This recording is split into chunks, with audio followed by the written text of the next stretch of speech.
गोवा में इस वक्त कई मुद्दे आग की तरह तप रहे हैं। उन्हीं में से एक है कम्युनिदाद लैंड का मामला। ये मुद्दा वैसे नया नहीं है, लेकिन इस मुद्दे को हवा उस वक्त फिर से मिली जब चर्चाएं सामने आई कि सरकार मॉनसून सत्र में इसे लेकर एक कानून लाने वाली है, जिससे कम्युनिदाद लैंड पर कब्जाधारियों को लैंड की ओनरशिप मिल जाएगी, यानी कम्युनिदाद से उनका हक छिन जाएगा। वैसे ये पहली बार नहीं है। इससे पहले भी गोवा सरकार गोवा भूमि पुत्र अधिकरण बिल 2021 लेकर आई थी, जिसमें प्रावधान था कि 2014 से पहले से जो भी सरकारी या इस तरह की किसी भी जमीन पर रह रहे हैं, वो प्रॉपर्टी 250 स्क्वायर मीटर से ज्यादा नहीं है तो उन्हें उसका मालिकाना हक मिल जाएगा।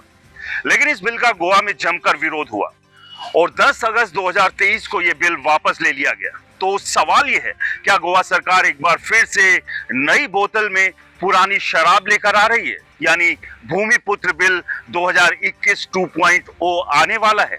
लेकिन सबसे बड़ा सवाल यह है कि गोवा सरकार इस बिल को लाना ही क्यों चाहती है? क्या ये सिर्फ वोट बैंक की राजनीति है या फिर कुछ और?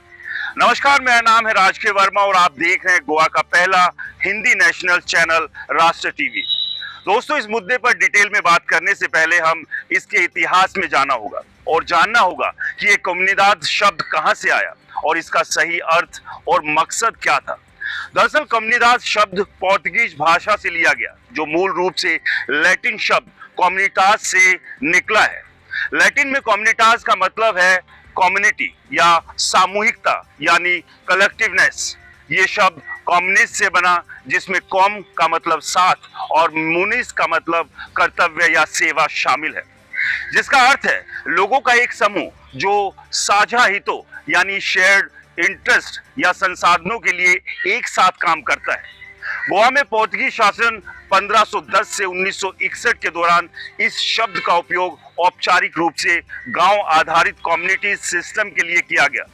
यह व्यवस्था पहले से मौजूद स्वदेशी गांवकारी प्रणाली पर आधारित थी, जिसमें गांव के मूल निवासी यानी गांवकार सामूहिक रूप से लैंड और रिसोर्सेज का प्रबंधन करते थे।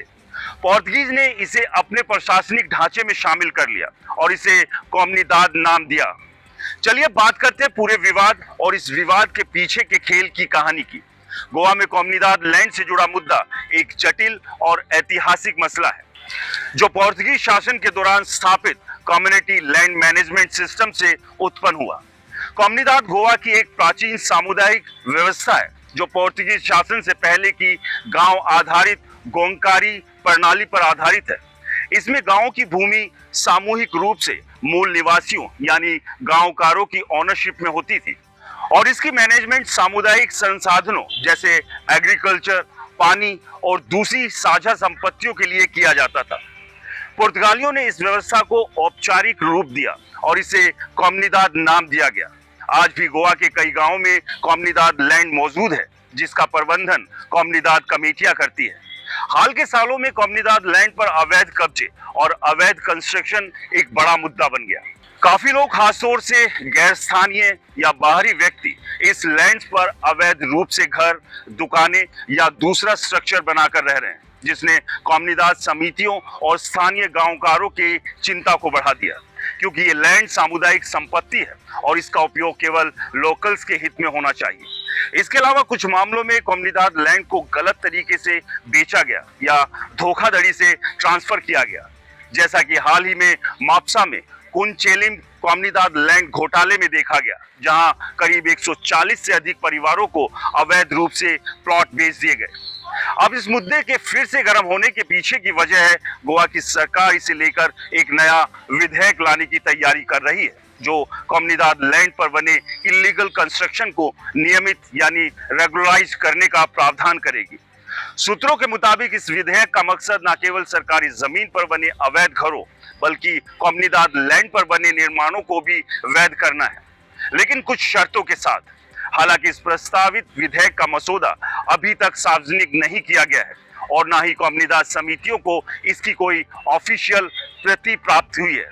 यह विधेयक गोवा विधानसभा के मॉनसून सत्र में पेश किया जा सकता है, जिसकी पुष्टि खुद कैबिनेट मंत्री गोविंद गोदिनो ने की है।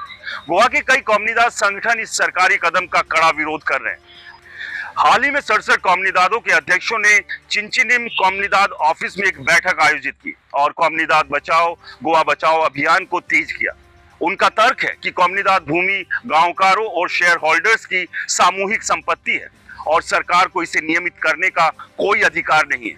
यह व्यवस्था गोवा की सांस्कृतिक और ऐतिहासिक विरासत का हिस्सा है जो सदियों से अस्तित्व में है। सुप्रीम कोर्ट ने हाल ही में फैसला दिया है कि कॉमनीदाद को बिना ट्रिब्यूनल की मंजूरी के समझौता करने का पूर्ण अधिकार नहीं है, जिससे सरकार के इस कदम की वैधता पर सवाल उठ रहे हैं।